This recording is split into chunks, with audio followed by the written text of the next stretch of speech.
Bonjour, les 37 mouvements essentiels.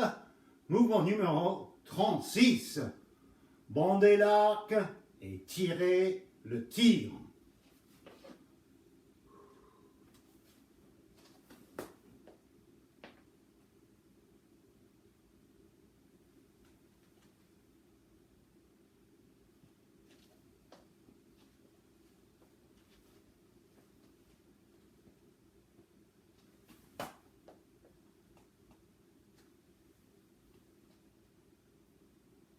Bandez l'arc et tirez sur le tir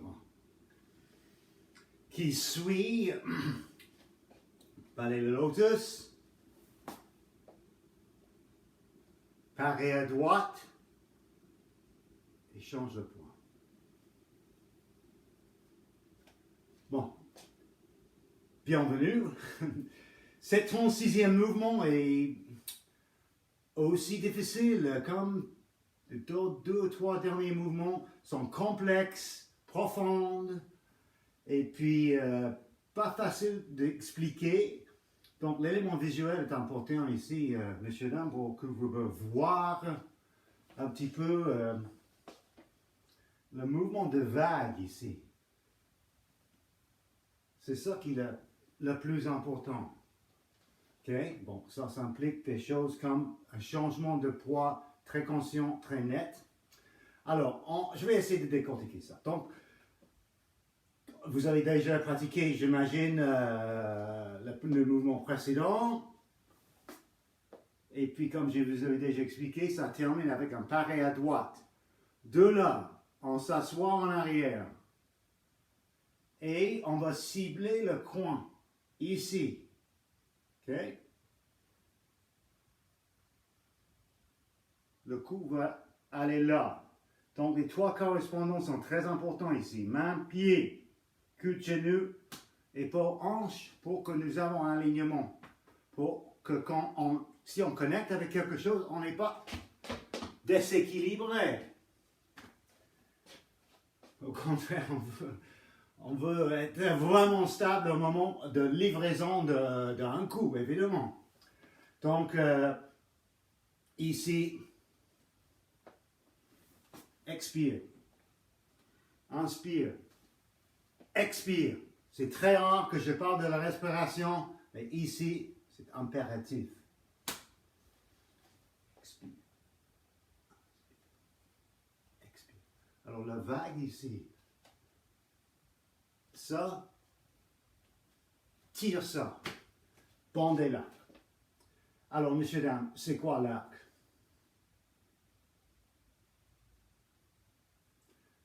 Position de l'archer, vous savez, c'est ça, avec le poing en avant. L'arc en Tai Chi Chuan, c'est le colonne vertébrale. Bandez l'arc, tirez. Bandez l'arc, on tire avec une flèche. La flèche, c'est les membres. Dans ce cas-là, le bras gauche. On tire et c'est ça qui relâche le bras gauche. C'est difficile d'expliquer ça.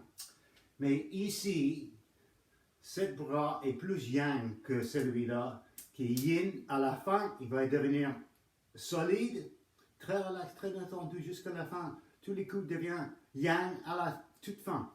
Dur, un petit moment de dureté.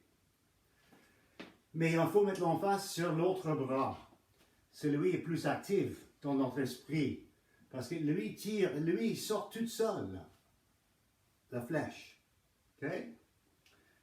Il faut pratiquer pour comprendre vraiment ce que je suis en train de vous dire. Parce que c'est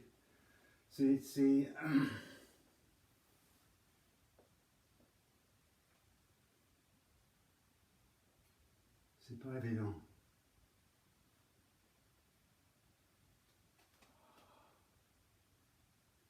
L'intention est dans le coin. Les yeux sont dans le coin. Le centre de mouvement est ici.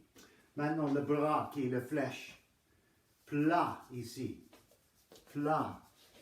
Plat. ces deux jointures-là connectent avec le cible.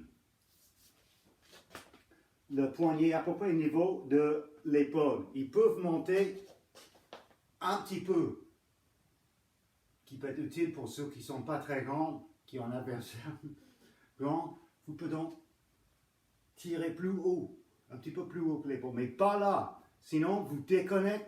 Là, maintenant, j'ai plus de connexion avec mon corps. Vous pouvez sentir les connexions musculaires où ça connecte et où ça déconnecte. Donc, une autre raison pour pratiquer très lent. Lent. L-E-N-T.